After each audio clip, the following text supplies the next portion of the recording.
Let's please stand if you're able, and I'll lead us in the Pledge of Allegiance.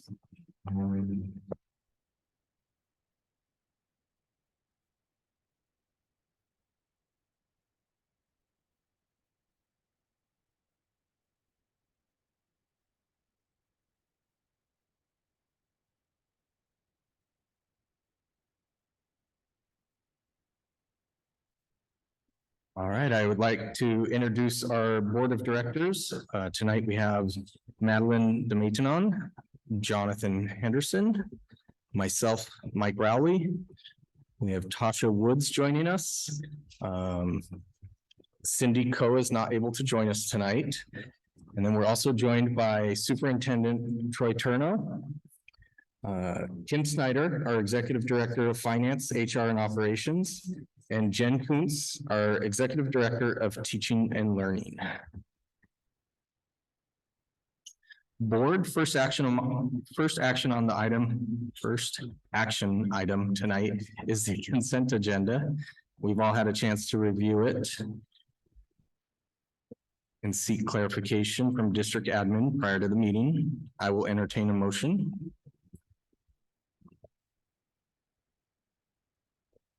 I move that we accept the consent agenda. I second. Madeline has moved that we accept the consent agenda, and Jonathan has seconded. Call a vote.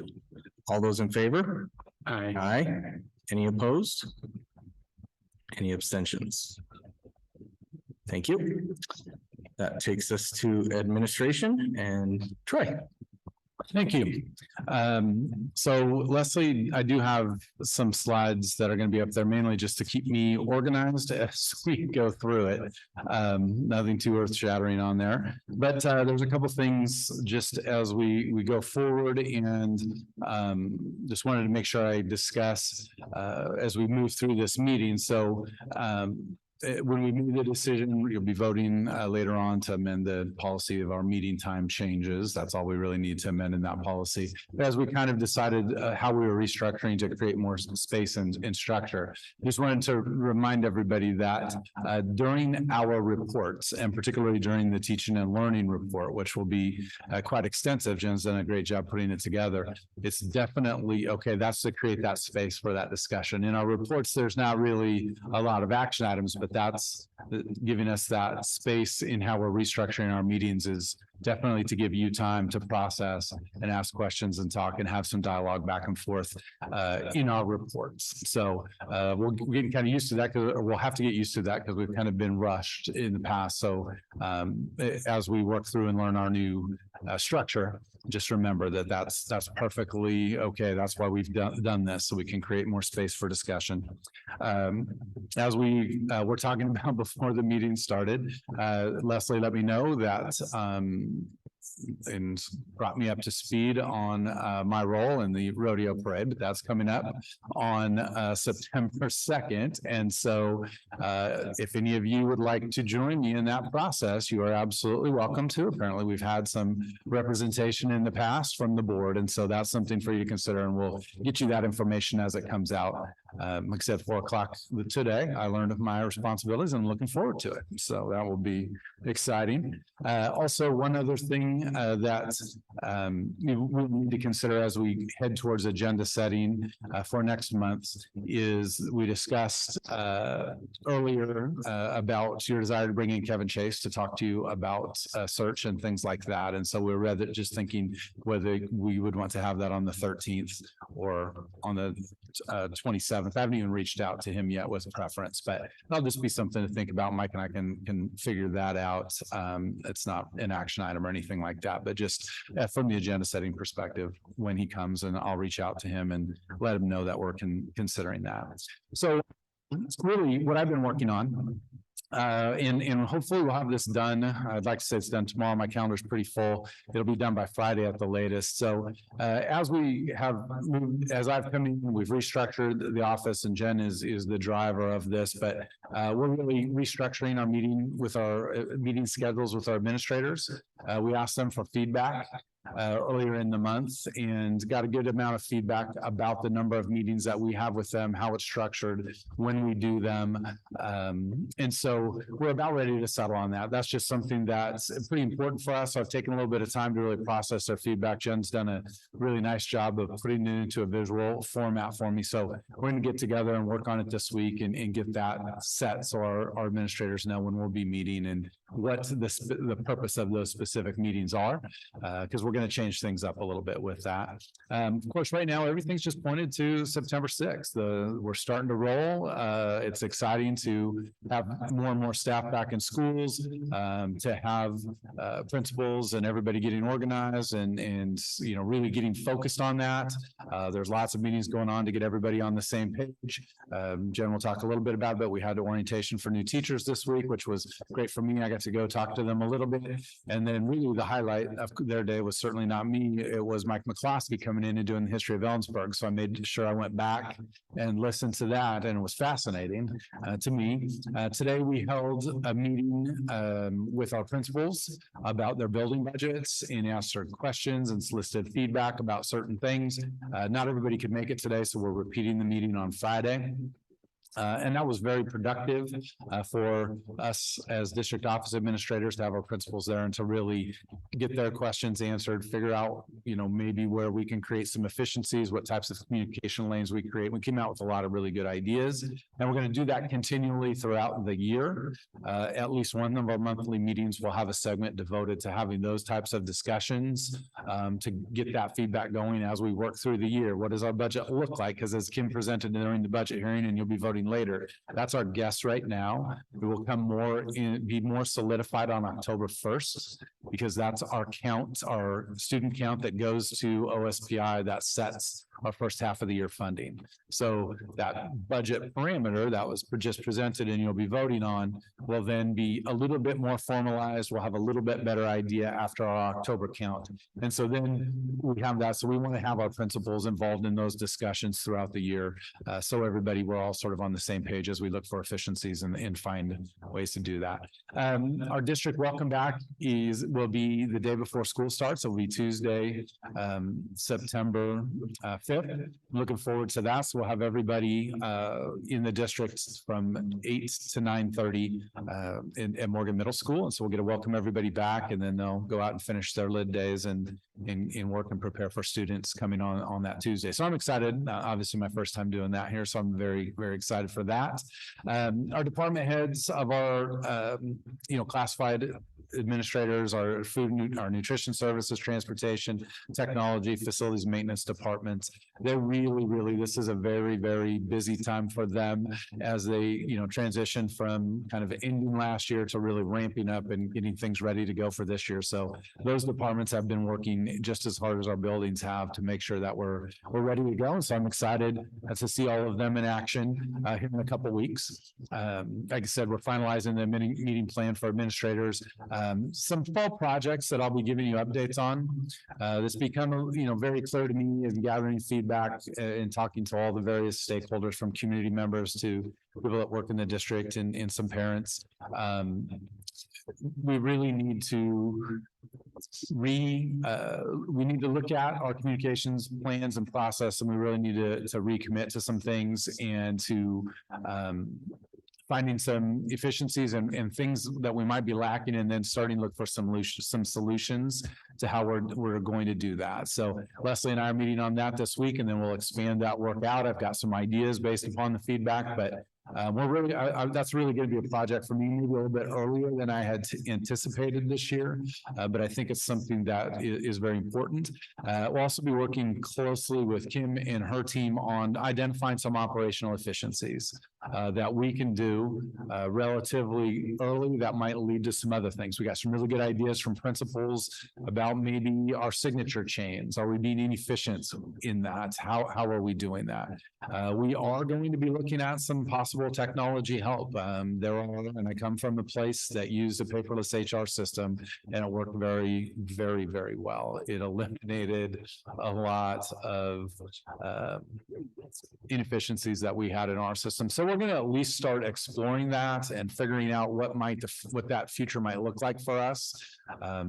We do go through an awful lot of paper, and so we need to decide, especially at the district office level, we cut back on that. How can we do our work more efficiently and actually be better at it? So those are going to be some projects that I have in the fall, in addition to the sort of the regular stuff of my role and working with administrators and principals and working with our staff and parents and families and things as well. So that's just become crystal clear over the last couple of months that would probably be something I shouldn't put off, that we should really get to work on those things. I'm going to show you our Loss to Solution Tree PLC project schedule for the year. I'm not sure when that slide goes up, how clear it's going to be. So I'll make sure we get the actual document in the board. It looked kind of clear on my computer. Then when I put it on a bigger screen, I was a little disappointed. So yeah, go ahead, Leslie. There it is. So you can at least, it's not super clear, but those are our meetings scheduled. And so that was paid for, a 3-year project paid for out of ESSER funding. We're going to restart it. It's got off to a start, but there's also some areas that we can revisit to make sure everybody understands the why. And Jen and her team are ready to do that. It happens to be also my area of expertise as a teacher and as an administrator. So I'm very interested in what I can do to offer that support. So we've already met our principal team and teaching and learning team. We met on August 10th and 11th, all day long, both those days with Mike Matos on interventions and intervention systems. And he's very, I've heard Mike speak many times, and he keeps things very simple, because really of the PLC are the most important thing. What is it we expect students to learn? How we know they've learned it? What do we do when they haven't learned it? What do we do when they already know it? I mean, that's education right there. Those should be the 4 questions, whether we're meeting together to talk about it, that everybody, all of us are looking at all the time. So we have that. We have a 3rd day with Mike on that coming up in September. Tim Brown, another one of their people will work with us on effective grading and reporting in November. Anthony Muhammad is an incredibly dynamic speaker. We'll work on building an inclusive and healthy culture with us in February. And then some other workshops that we have. The next one we have, or excuse me, the second, Mike Matos is coming up next. But then the week after that, we have Janelle Keating, Megan Rhodes. Janelle's retired, is kind of her brainchild. She's a retired superintendent of White River. I had the opportunity to work with her for several years. And I really look forward to hearing her perspectives and being in White River when they started the process and learning how they continue to work through it. Days with RTI and MTSS processes, which match up with some of our big initiatives in the district this year. So that's good. Maria Nielsen on unit planning. Maria actually, when I was working in SELA, we brought her in. She was we were one of the first districts that she did a presentation for. And she helps provide our teams with some tools and some process to really make some quick gains with their work. So I'm looking forward to that. Then what I wanted to draw your attention to, I mentioned this, and we'll get you the dates, but they changed one of them from our last meeting. So they do have some school board workshops, and you'll be invited to attend those if we can work them. But the other districts involved in cohort 1 have some school board participation in those sessions. And so we'll get you those dates. The first one isn't until the end of November, but we'll look to see if that fits into your schedules, because I think it'd be worthwhile to hear how that everything went with that.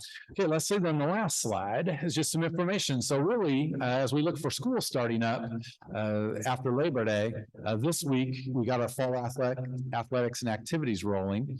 And so obviously we hired Haley Nowicek as from the high school to be our choice schools principal. So we just put out the job posting for her replacement today. We had to work through that language. So the high school will be working on that. Camp Morgan was going on this week at the middle school. I was there on Monday as I went to the new teacher orientation and saw the excited 6th graders that were there on Monday, and the staff was there. And so it looked like a heck of a lot of energy and excitement. So that's gone well. Morgan Middle School started football today. 7th and 8th grade football started today. Dropped my son off there before coming to this meeting. And then high school sports got going full speed. High school football started last week, but all of the other sports got up and running this week. And so Cole gave me the participation numbers, and you can see them on that slide. 7 swimmers, 95 cross-country runners, which is just outstanding. They're all over the place, running in shape and remarkably having a great time, because running distance is not my thing, and they have a lot less pain look on their face than I would. So they're having a heck of a good time doing it. Soccer has 36 participants, football 51, volleyball 41, cheer 20. And then the marching band is starting as well. They were out practicing this week and doing things. So all of those activities to bring kids and get them going are going full speed here at the high school, and the middle school is getting rolling with things as well. So that's a large number of students, and we're very happy to have that many students participating in our programs. And so that's kind of the kickoff, like school's happening and it's coming up. So it's getting my juices flowing, because I'm just really, really excited. I've had a great summer, but I'm really excited to see our staff and our students and see them all working together to improve student learning. So that is my report. Thank you very much, Troy. Board, any questions or discussion? Thank you. Takes us to Jen with the teaching and learning update.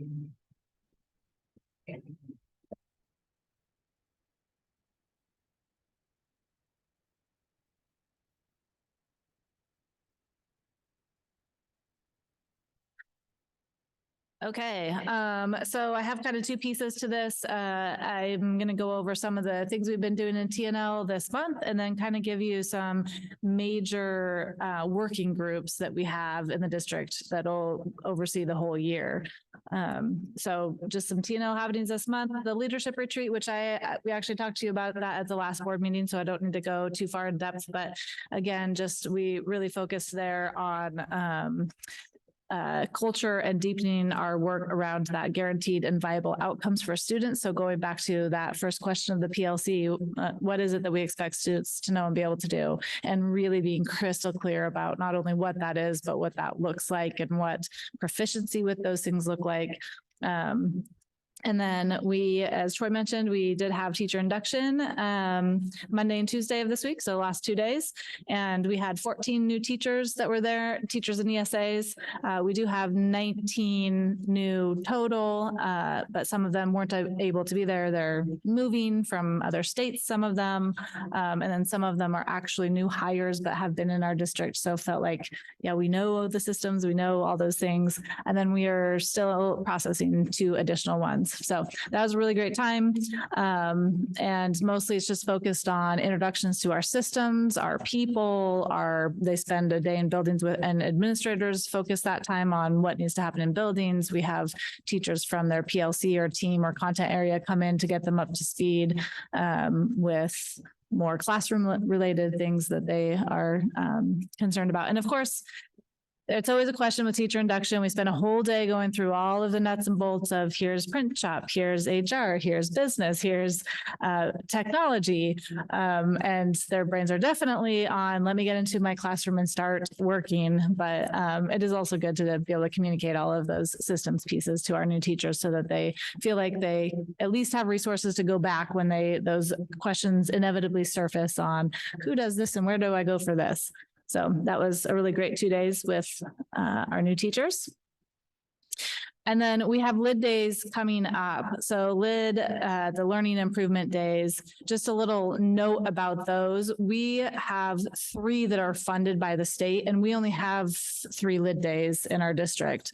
So I think sometimes it feels like those LID days that traditionally have happened before school. Again, teachers are very anxious to get into their classrooms and start working.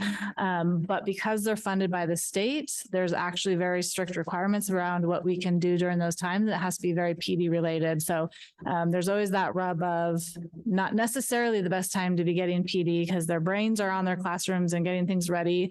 But because it's funded by the state that way, there's some laws around what we have to do with those 3 days. So this year we have 2 2 days before school, the 28th and September 5th.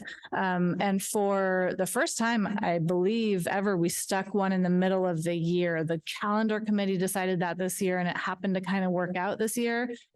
Since we've already selected the calendar for the next 2 years, the following year it didn't work out, but that was in recognition that that might be a better time to do some PD with teachers than before school starts. But it is kind of challenging to stick more than one or even one usually in the middle of the year, because we have to have 180 days from, the Wednesday after Labor Day weekend, and we don't want to go too far into June, and then we have to fit in these breaks. So it is really challenging to get them at a different time of year. So we typically land with 2 or 3 of them before school.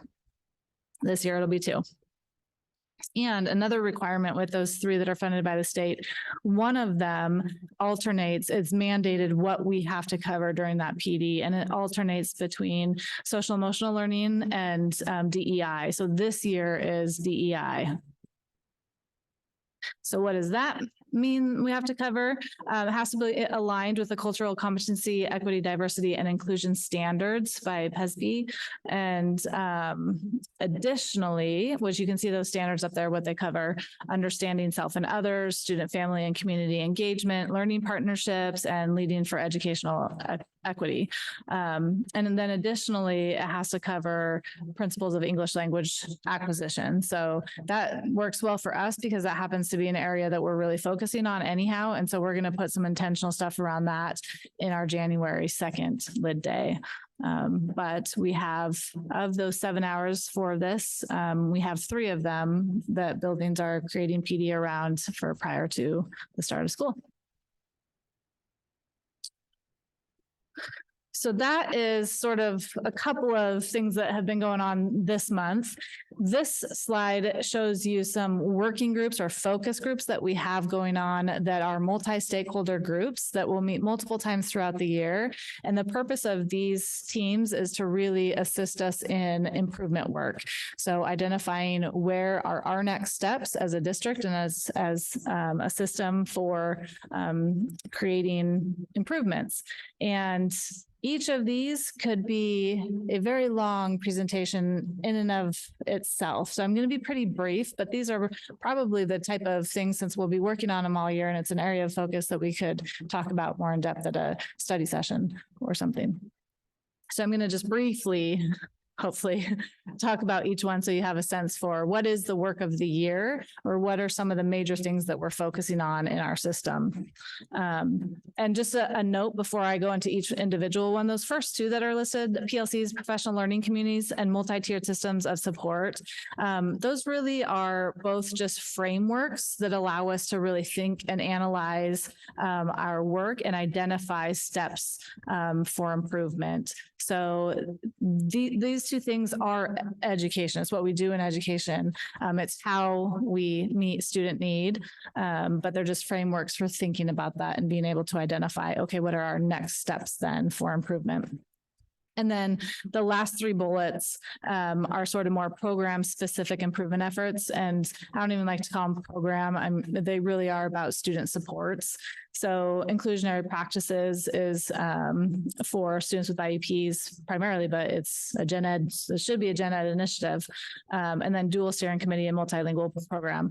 Both of those groups are students with IEPs and our multilingual learners. We have known for a while, and it's been pointed out through our data, through our WSIF data, through the state, through our own data dives, through our CPR work, that these are 2 populations where we need to improve what we're doing so that we can better meet their need. And so we've got these teams of people, multi-stakeholder groups that have been meeting not just this year. Well, IPP will be new, but have been meeting previously to identify, okay, how do we do that? How do we do that better? And putting things in place, action plans in place.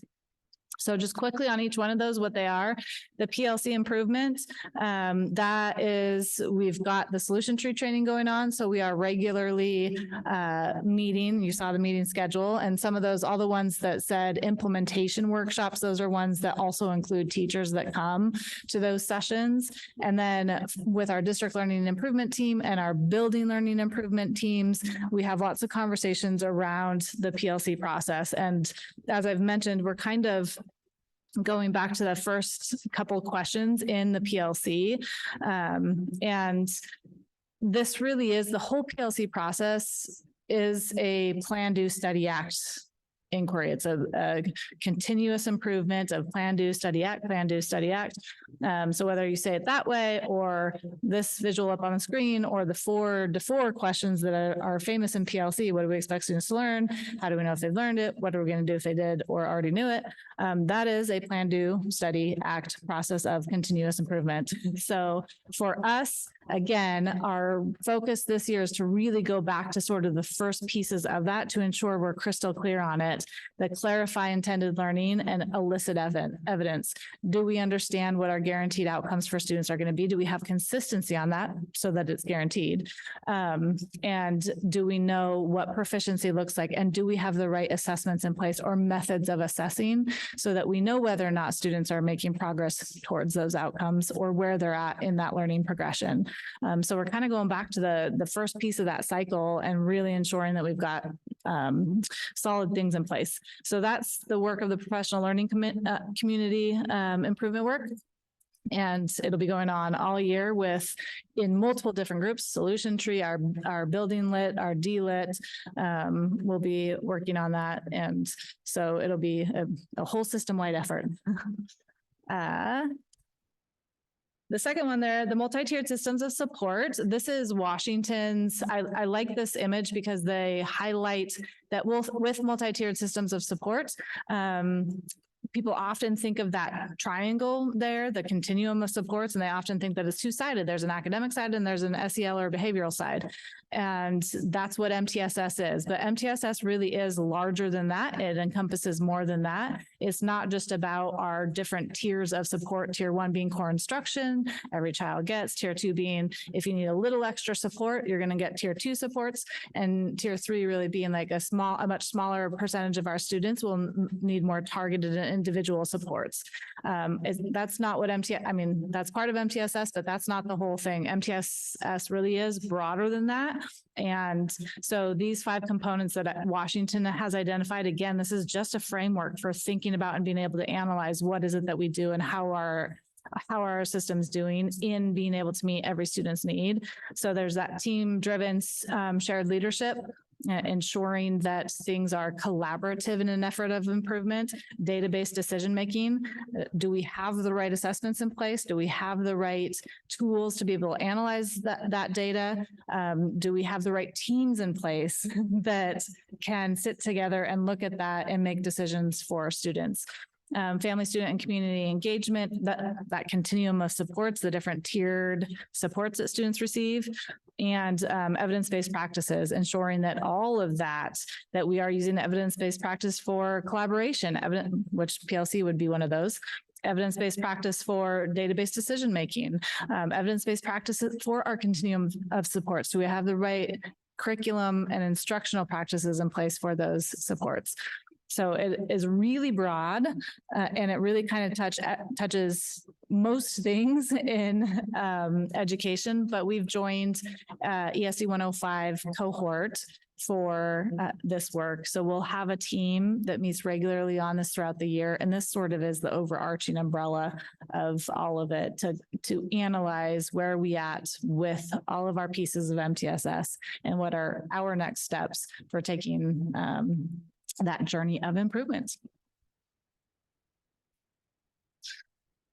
The next one is the Inclusionary Practices Project, or IPP, and this is through a grant that WASA has. So they have been doing this for a number of years, but we are looking at joining into the IPP, which would be an exploratory year for us. But this project really is about ensuring that we have opportunities in the gen ed setting for every student to be able to access content successfully, and that we're not having to pull them out to provide services, but that they can get those supports and those services in the gen ed setting alongside their peers, with just certain practices, inclusionary practices. And then it also looks at UDL, Universal Design for Learning, and how you can better that core, that tier 1 instruction through UDL practices.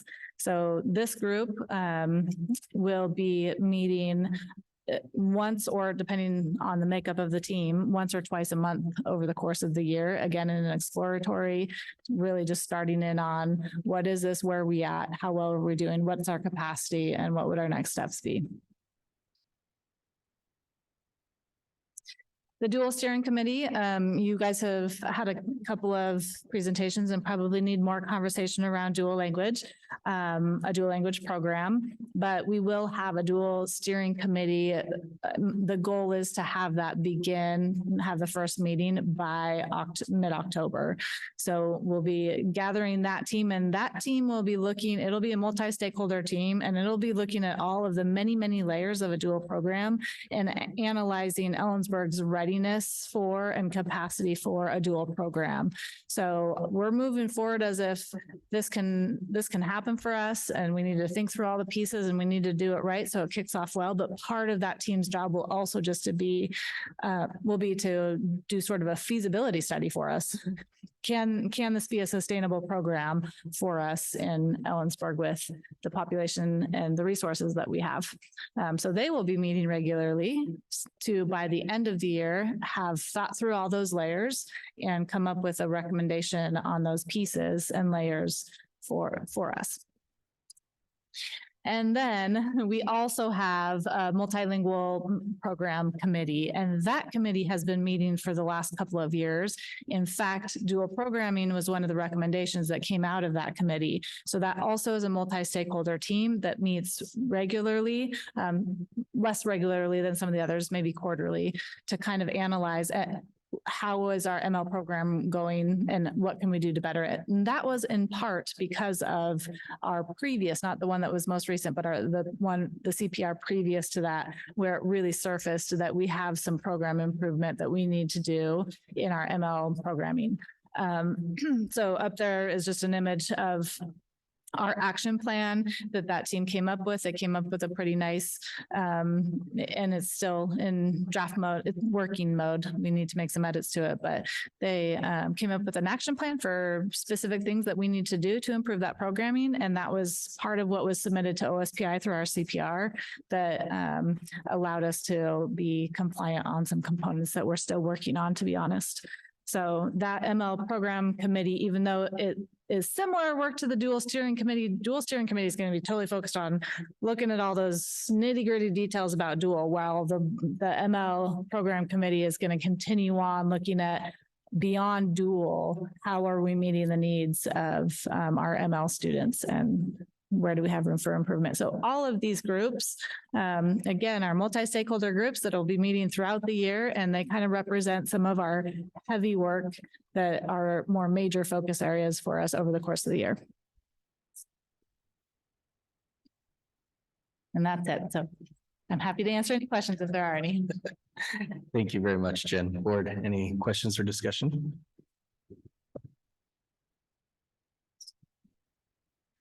Is it fair to say that with the Inclusionary Practices Project that is new to our system? Like, we're going to consider opting into this, or have we done that in the past?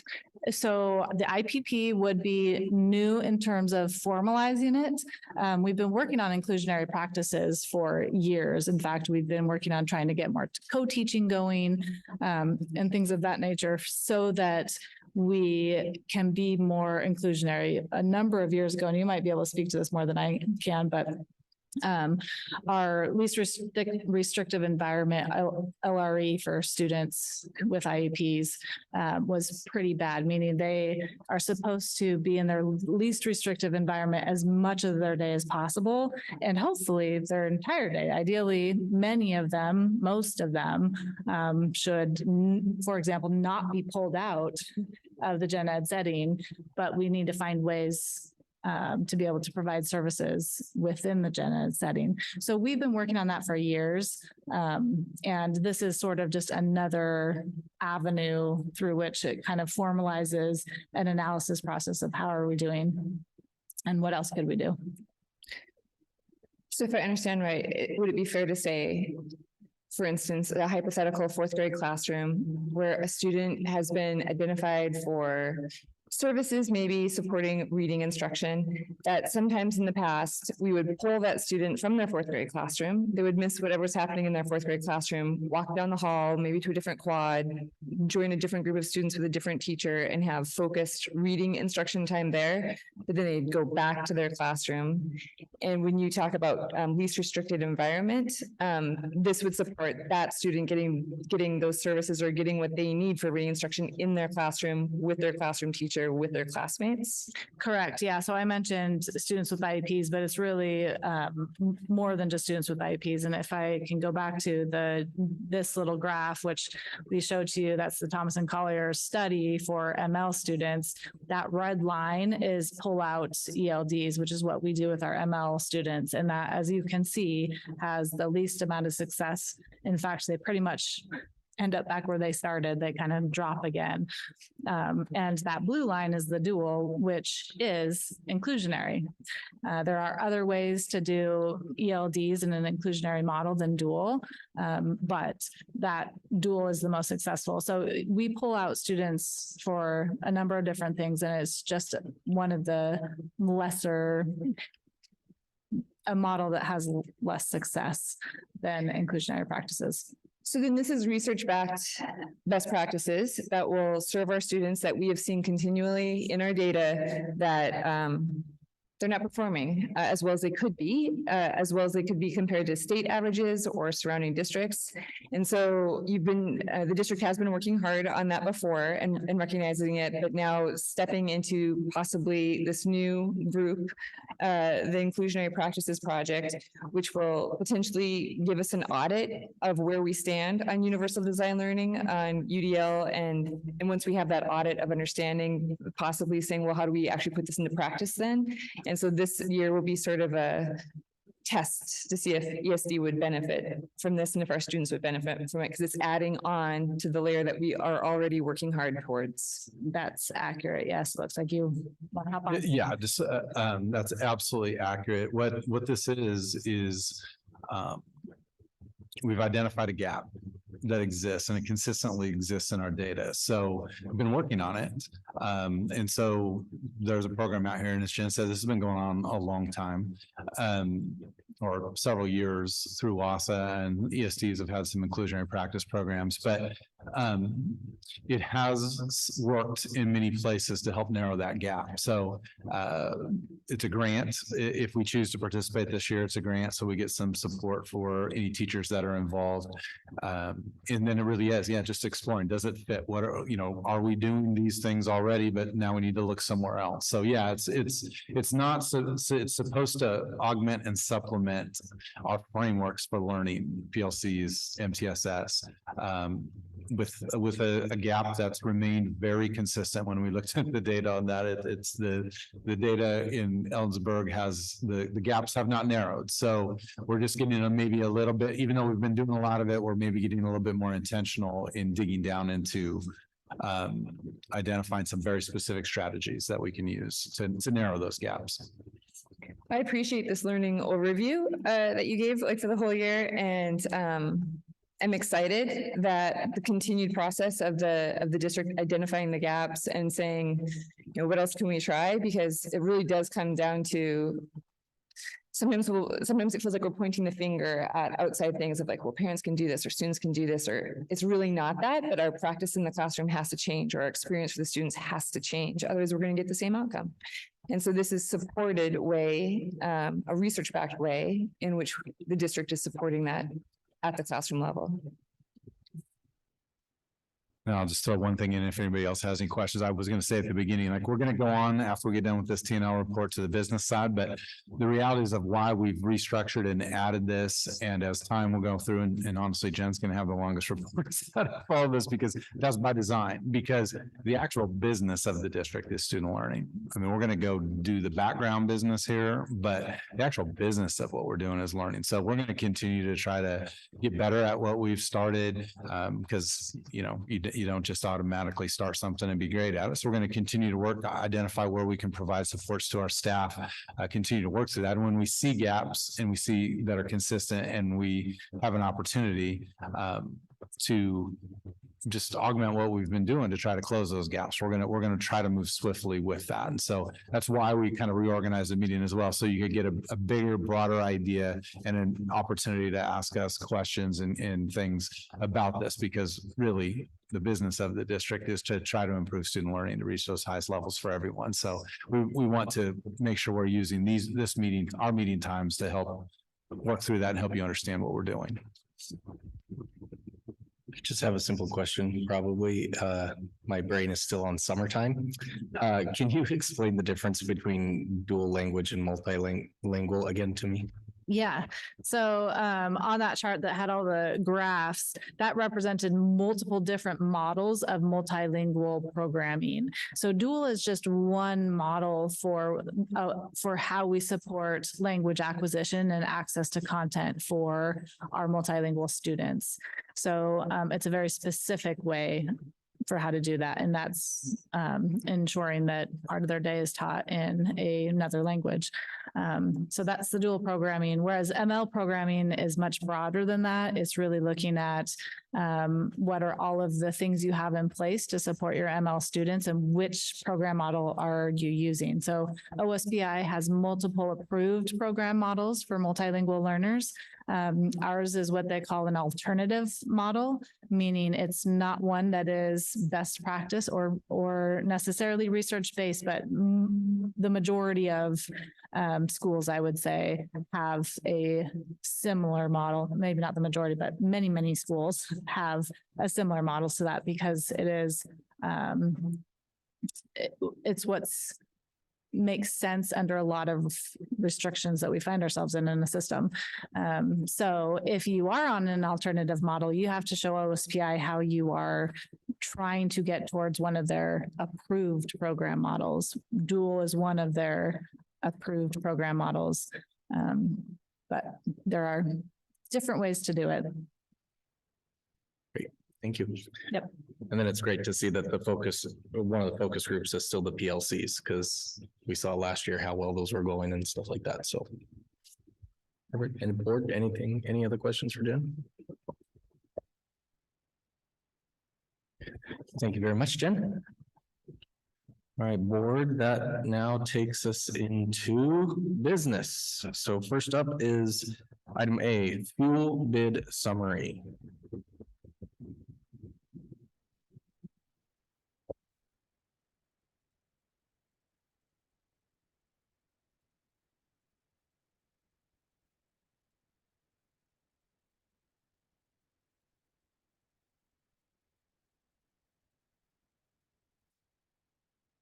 So we went ahead and went out for our fuel bid bids this year. We wanted to see what was out there. So I'm just going to read through this. Fuel distributors were invited to bid in a separate bid on diesel fuel and gasoline for use by the Ellensburg School District in the 23-24 school year. The legal notice were published July 20th, 2023 and July 27th, 2023. Vendor contact, the Ellensburg School District was contacted by several vendors. We only received one bid by the deadline. Fuel distributors were invited to bid a fixed margin to be added to the Seattle daily average rack price per OPIS, effective at the time of the fuel purchase. Bids for both diesel fuel and gasoline received from A1 Petroleum. Bid information is gasoline margin is a 0.115 a gallon and diesel margin is a 0.105 a gallon. A1 Petroleum Inc. was the lowest bidder for both gasoline and diesel fuel. So we are recommending that A1 Petroleum Inc. be awarded both the gasoline and the diesel fuel bid. And just so you know, they have been our providers in the last few years.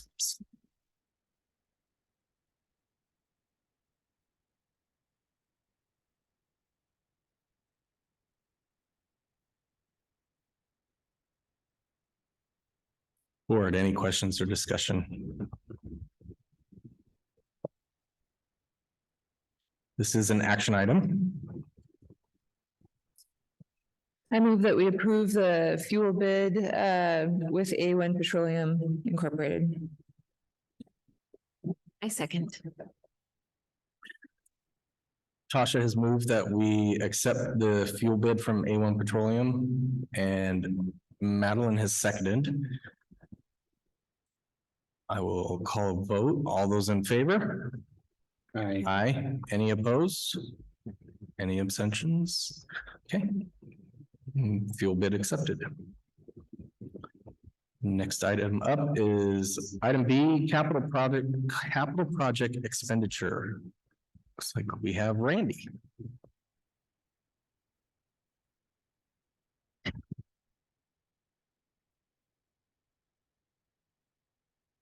There it goes. I can't bend over that far. You have before you an expenditure out of our capital projects for this year. This is for Ednetics to provide labor and materials for replacing our ADA doors at Lincoln Elementary. Excuse me. The total cost of that's $35,258.40 with the tax of $2,961.71 for a total of $38,220.11. So I'm asking for your approval to move forward with this.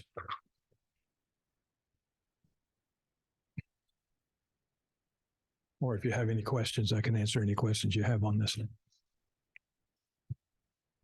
Or do you have any questions for Randy?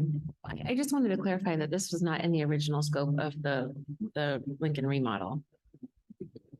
I couldn't hear that. Sorry, I just wanted to clarify that this is not in the original scope of the Lincoln remodel project. No, it was not. The original office and the entryway was still original to the old building. I think it was remodeled 5-6 years ago when they added all of that on.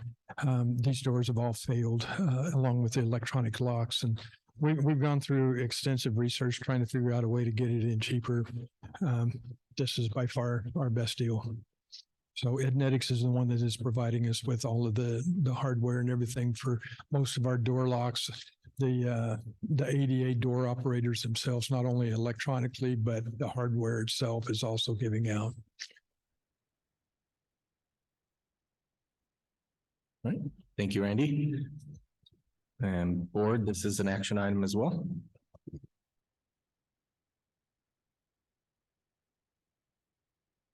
I move that we approve the capital project expenditure to the Lincoln ADA door replacement.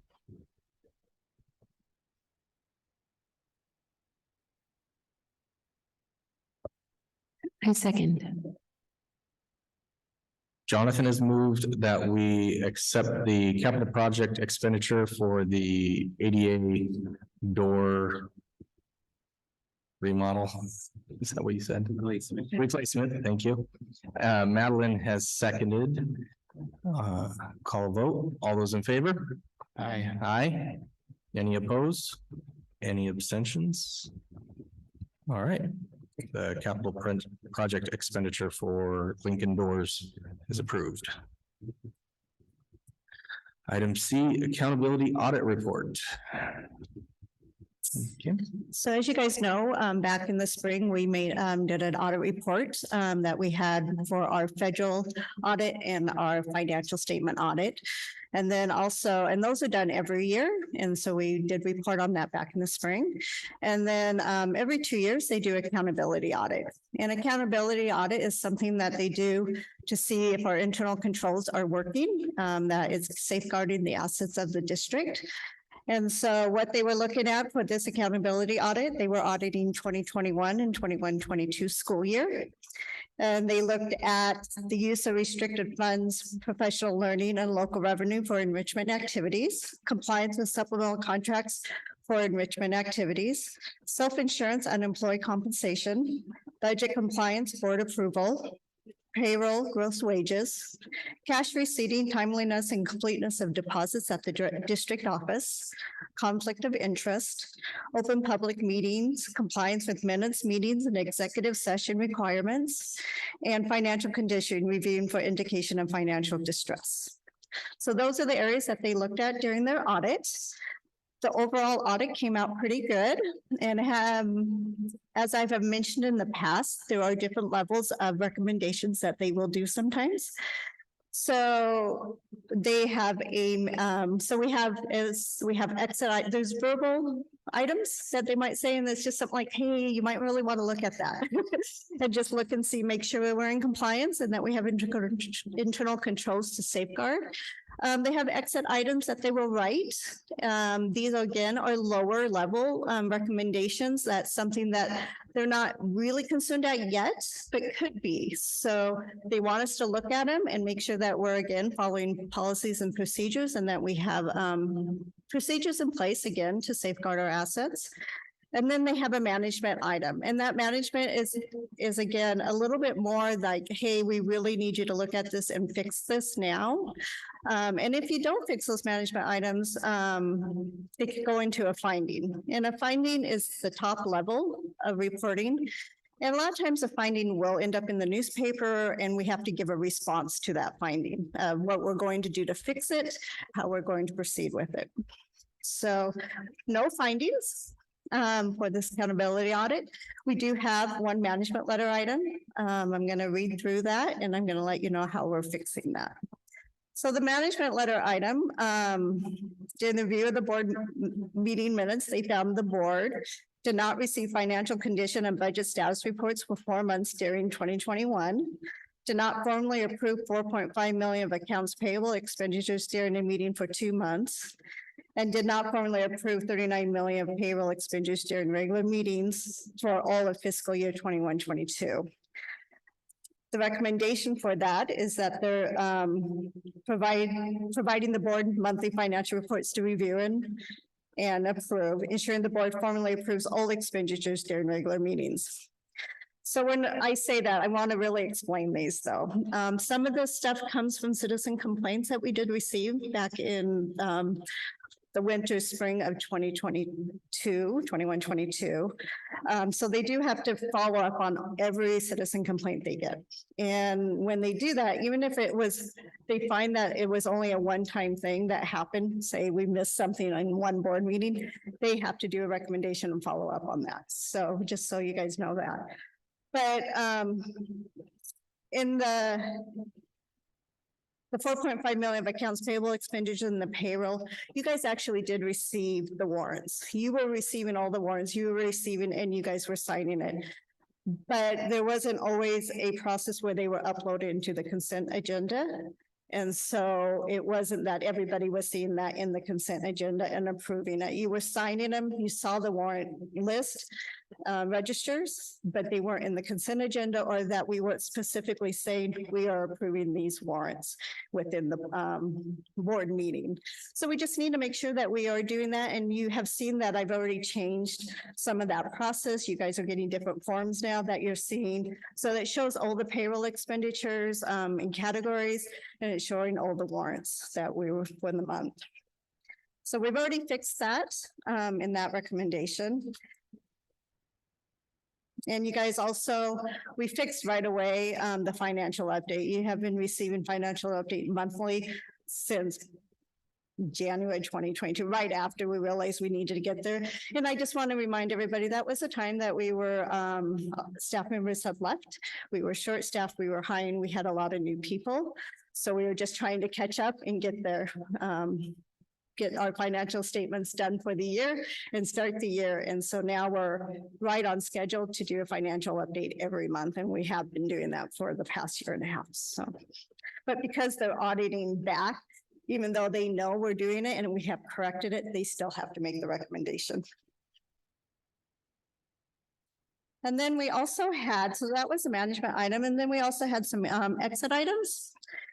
In executive sessions, there was a exit item to recommend. When they were looking through the board meetings, they realized that sometimes we weren't announcing the time for the executive session, how long we were going to be, and what the purpose was. So they did find, at least they weren't in the minutes. So when they're reading the minutes, they're looking for that. And sometimes I think we did miss a few times, like when Leslie wasn't here, she was released to go home or whatever. We just need to make sure that we're, every time that we are writing and documenting, anytime that we're going to have an executive session, that we say what time we're going in, how long we're going to be there.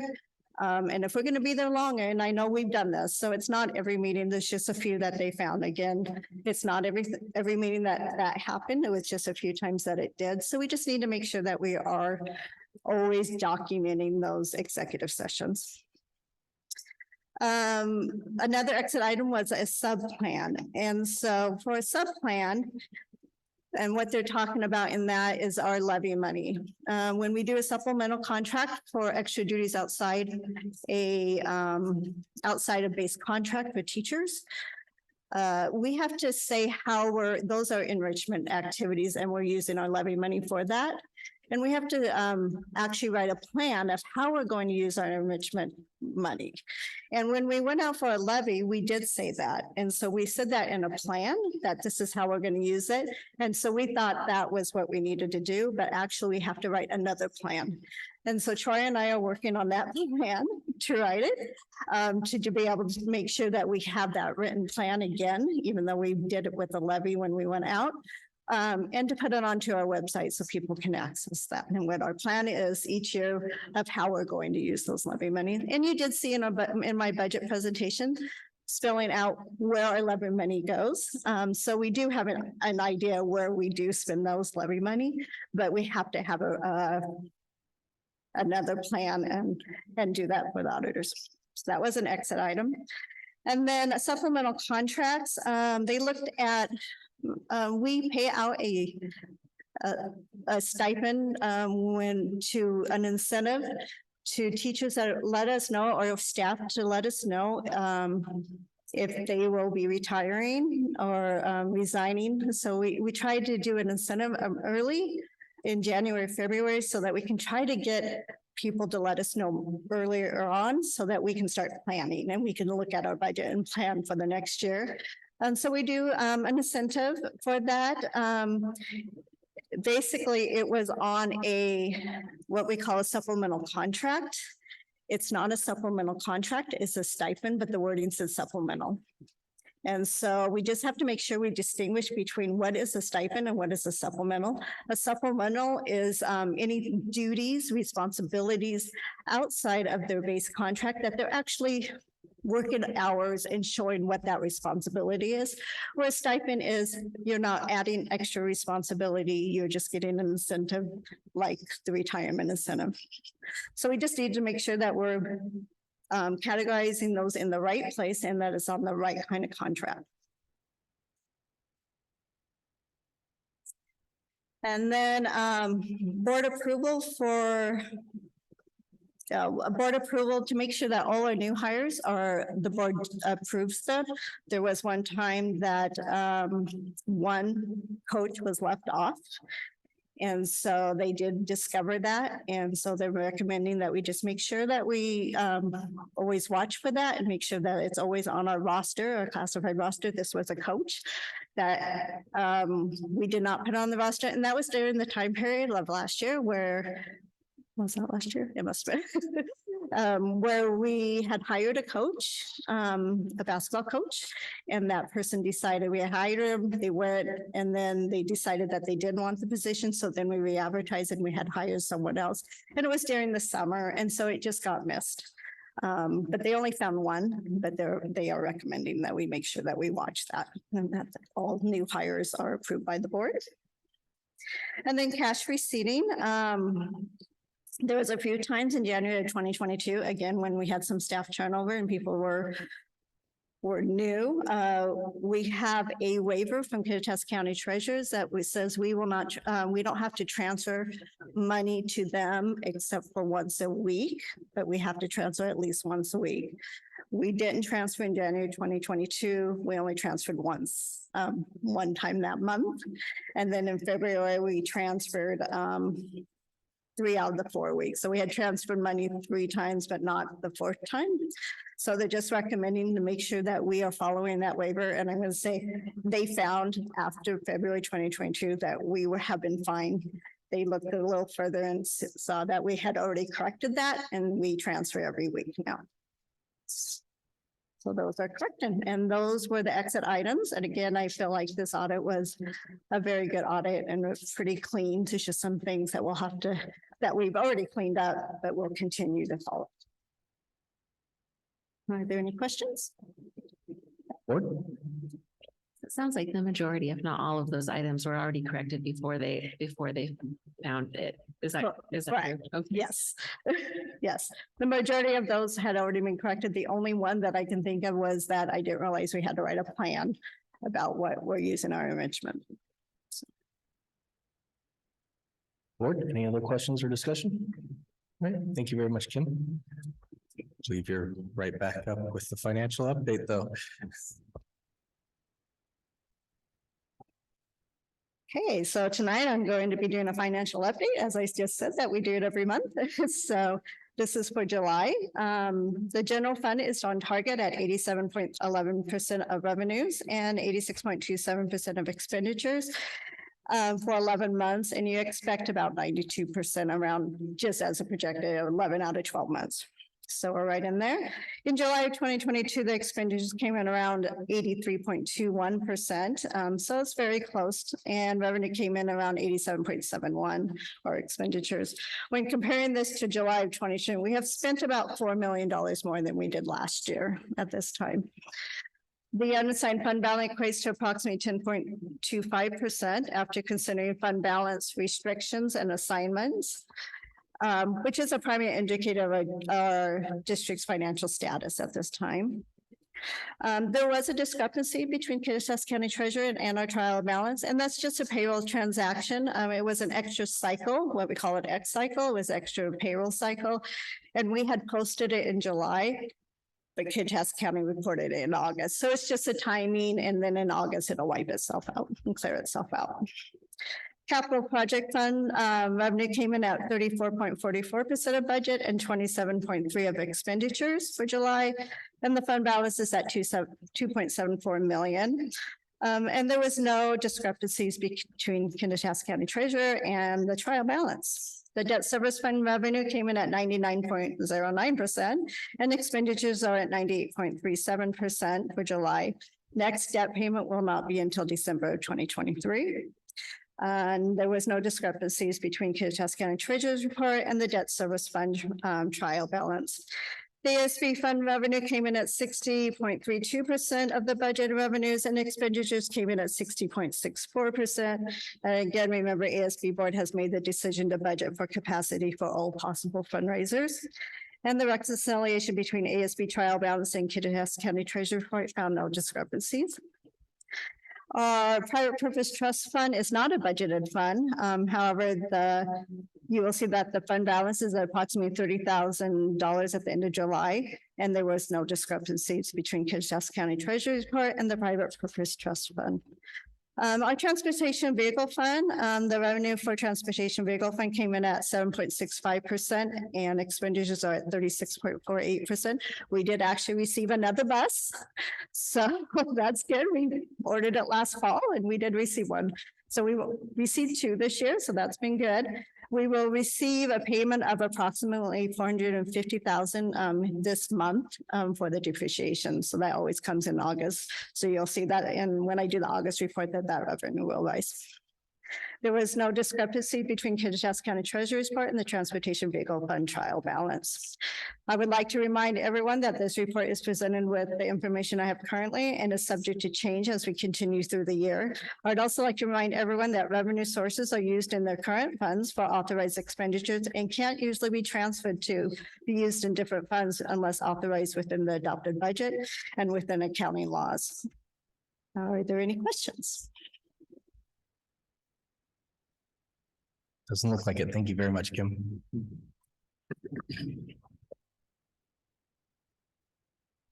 All righty, that takes us on to item E, Board Resolution 160823. For the 2023-2024 budget. And board, just remember, this is what we were discussing before. So if we have any more questions regarding the budget. I have three questions. Hold me to it. Okay, so building on, it's gonna be hard because you guys were doing such a great job answering that and it was all lining up so nicely. So I'm trying to remember. Thinking about the experience of students and what they have with their opportunities every day at school, in what ways, including in this budget, does ESD support specialists at elementary level? And then there's two more parts to it. So the next part is how do we do that at secondary level? Do we have a robust arts and music support? And then do we have after school activities? Yes, all of those items are funded in that budget. Jen can give the details of the specialists, but we have every elementary student has access to specialists, and of course of adding the fourth elementary school changed the ratio a little bit, and I wasn't here for that, so she can explain it. But yes, the budget supports that. The budget supports all of those types of activities for secondary students, music programs, both choir and band, theater programs are the budget supports, clubs and advisor stipends. It certainly supports athletics. So all of those experiences for students, both academic and extracurricular and co-curricular, are all supported within the budget.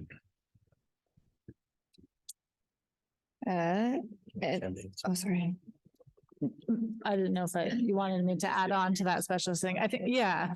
I think there may be a lingering perception that we reduced specialists at elementary when we moved to 4 elementaries, but we didn't. In fact, I think overall the FTE of our specialists increased.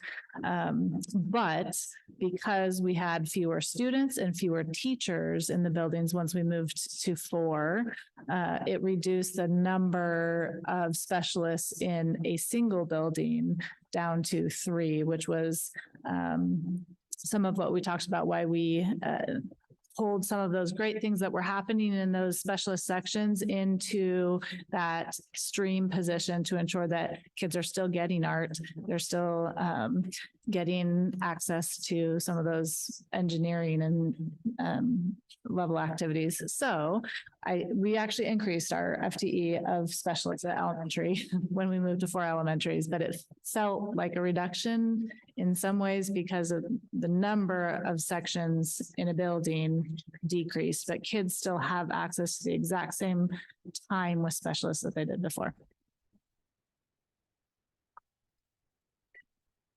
In what ways, and including in this budget, does ESD support innovative and relevant educational choices for our students?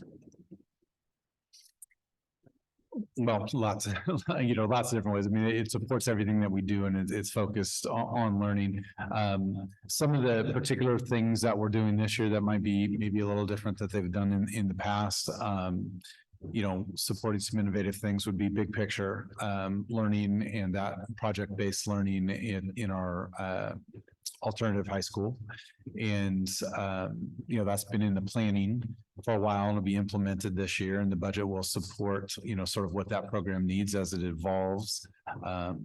We're also, looking at, possibly whenever we can, supporting, hiring a math specialist, particularly in that program to be able to make that work better. We're, looking at expanding our home connections programs and things like that. Each building has, as part of their building budget, has money set aside to support, individual efforts of doing that, that their guiding coalitions work on through with their principals and supporting different types of programs. So it's sprinkled out. It's not one, two, three things. It's sprinkled throughout the entire budget, supporting all of those different things that we can do for students. And there's built in to, have some capacity to deal with new ideas as they come up throughout the year based upon needs. Okay, last question. Last year, Washington schools really led in coalition with WASDA, WASA, WEA, advocated during the last legislative session for complete funding of special education services. The legislature did increase the funding for those services slightly, but not to the level of funding that I think are required morally and legally to support students identified for special education services. From ESD, approximately how many dollars will we need to use from our levy to make up for the funding shortfall?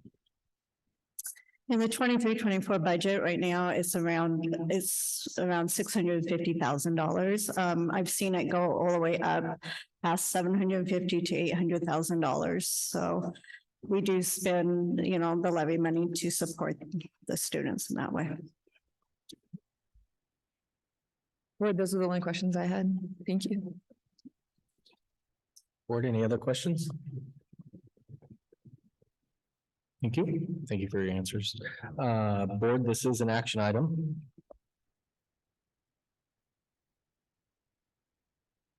I move that we accept as presented the 23-24 budget. I second. Tasha has moved that we accept the presented 23-24 budget, and Jonathan has seconded. Any other discussion? I'll call a vote. Oh, yes. Really quick thing that I think with this presentation that you shared with us earlier during the hearing really pointed out that the sustainability of public education is very difficult in Washington state. And when you look at the graphic that showed state funding continually going down at that state level, federal funding has always been a small percentage, but we're hearing those conversations at the federal level to even make it a smaller percentage. And we're requiring more from our levy for services that we're not legally required to cover, but we are morally required to cover. But we're having to constantly look to our community to fund the programs that we expect and experiences for our students. But it really isn't sustainable, and Washington state is one of the better states for public education. So when you look at the national narrative of where public education funding is going and the opportunities and experiences for the majority of students in the United States, it's sort of like a really dark and terrifying path. And so really, I am the ledger up for this one, but really trying to put the voice out there to say, everybody think really long and hard about what you want for this generation, which is the hopes and dreams of our future and will be the backbone of whatever society we live in 20 years, that we really need to vote and advocate at the state and federal level for a different funding mechanism. This simply isn't sustainable. And thank you to the staff for constantly looking for efficiencies, constantly looking for how we can identify those gaps, support those gaps, and build on the great work that's happening at ESD, but it is a very difficult job. So thank you for this budget. I appreciate the way it was presented and the thoughtfulness that went into it. And I would just encourage us to still find ways to communicate with our local community, the outcomes and experiences of our students, but also the outcomes and experiences of our staff and district administrators who are consistently trying to make pennies and dimes work. So we have a mountain of advocacy to work on. Thank you, Tasha. All right, board. Call a vote. All those in favor? Aye. Aye. Any opposed? Any abstentions? Budget is passed. Next up is item F. Board Resolution 17.08.23, non-represented personal contracts. So I'll just interject here. This is an HR one that we just did not, we just missed putting it in the consent agenda like it would be normal, so it didn't get to you on time. So we added it outside of it. So you had a chance to look at it. We discuss it. If you are not comfortable voting on it at this time, because it was added after the consent agenda, we can pull it off and bring it back to you in September. But it is normal to approve these contracts for these non-represented people at this meeting. It was just an oversight that it did not get included in the consent agenda in time. So we wanted to make sure that we called that out and gave you a chance to look at it and do an individual vote and decide if you would like more time to look at it, then we'll handle it in September. Can you just clarify what non-represented mean? Non-represented means. So I don't mess it up. Non-represented just means that they're not in a union. So these are individual contracts that we have. They have basically the same template, but maybe a different days. They might work only 210 days or 225 or 260, depending on the position. These are positions like our nurse supervisor. Can't even think what the other ones are, but we've already given you the classified directors back in July. So these are the other individual contracts that we do have. For clarification, if we don't pass this now, this would affect the salary for this at the beginning of school. It is that these contracts actually start September 1st through August 31st. So yes, however, if you don't want to and you want more time, then we could bring it back for the September 13th because the pay for these contracts won't be till the end of September. But for what I would say, this is within the normal scope of what happens at the year, and that these aren't positions that are new or surprising.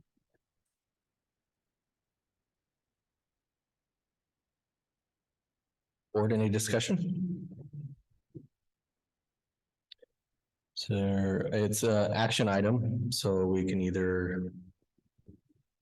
Well, it's an action. I'll move that we accept Board Resolution 170823.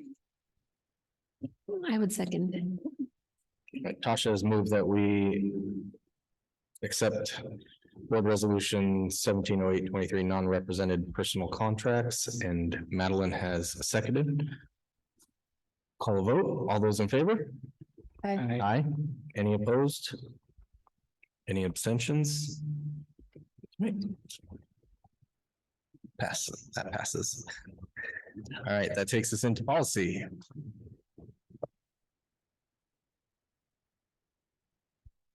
And this is simply, as you can see, it's just changing the time of our regular meetings as we're going to have a study session in the first, business meeting the second, and moving those meetings as we discussed last month to starting time of 5:30. And that's the only change to the policy. So therefore it allows us to just do a simple vote to make that change. We don't have to do a second reading.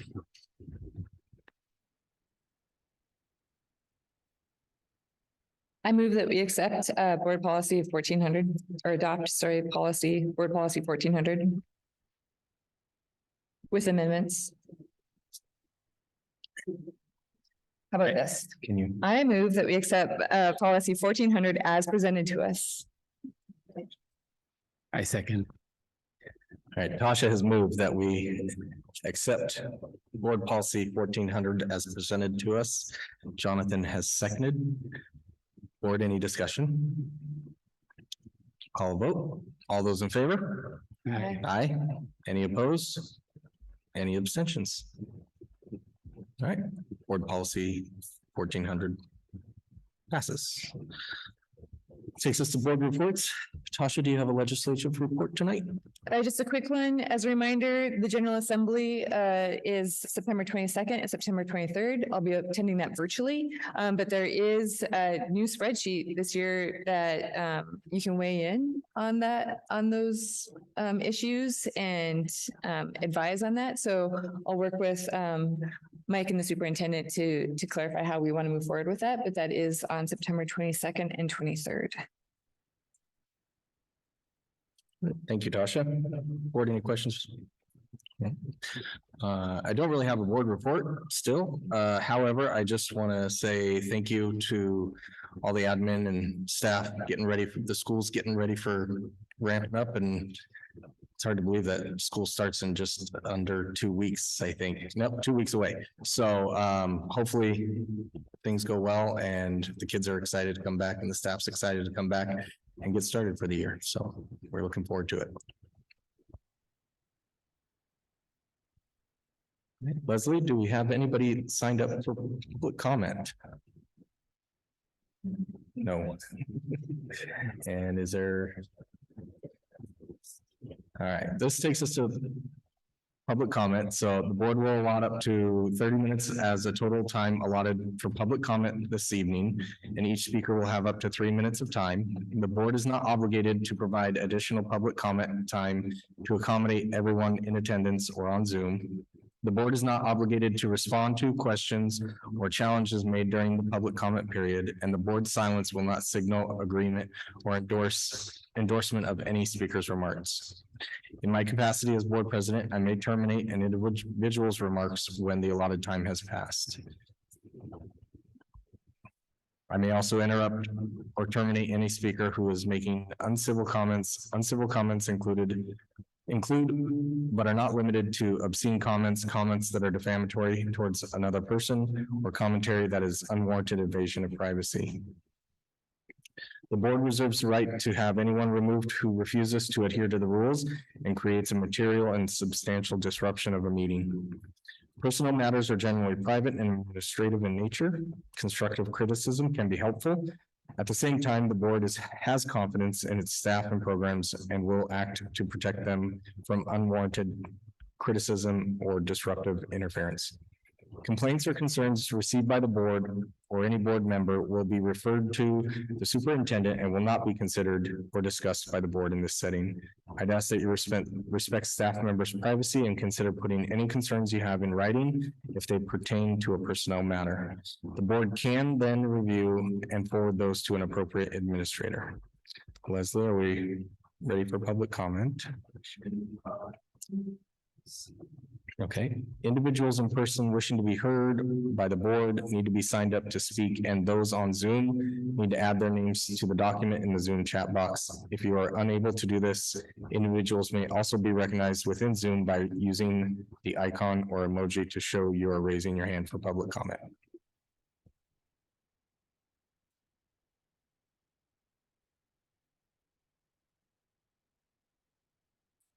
All right, if nobody has public comment, we'll close public comment section and move on to the next item, which is no new business currently. So we move to meeting closing. Troy, do we have an executive session this evening? Nope, we do not. Okay, thank you. That takes us to board calendar. I believe Leslie sent us all a doodle poll, so fill out your doodle poll and we'll figure out the fall work studies, no, work session. Yeah. Work. Yeah. Yeah, thank you. All right, anything else for board calendar?